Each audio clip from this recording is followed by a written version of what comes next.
নমস্কার, আপনারা দেখছেন চ্যানেল 24। তৃণমূল ছেড়ে বিজেপিতে যোগদান করলেন অর্জুন সিংয়ের হাত ধরে। কি বলবেন বিষয়টা? আমার কিছু বলার নেই, মানে ওর আগেই বিজেপির সাথে যোগসাজশ ছিল।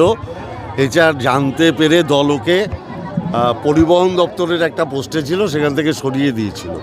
এটা আমাদের জানার মধ্যেই ছিল।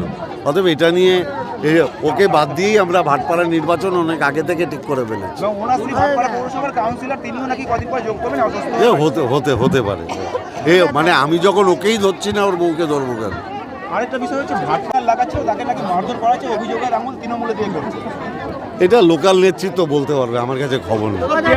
বলছে যবে থেকে রামের পুজো করেছে তৃণমূল সংগঠন, তার সাথে কোনো যোগাযোগ রাখছে না। এগুলো বাজে কথা। মমতা ব্যানার্জি রামনবমীর দিন ছুটি ঘোষণা করেছে। নির্বাচনে কোনো সমস্যা হবে না।